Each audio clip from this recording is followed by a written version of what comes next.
Hello, this is your boy Miguel from the Mobile 757 with just a quick mechanic tip.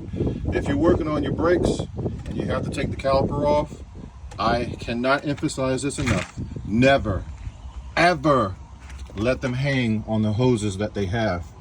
That is just a recipe for disaster.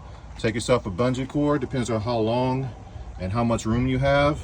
As you can see what I've done, I just hooked it on and all the stress is on the bungee cord. It is nowhere on the stressing of the brake line. You do not want that. Now you have a new can of worms. This is just a mechanic tip.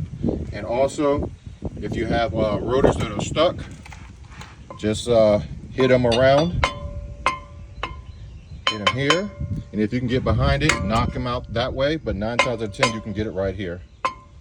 And then the rotor will come right off. I've already done it. And you can see it's already loose. If you like this video, please like, subscribe, and share. Thank you.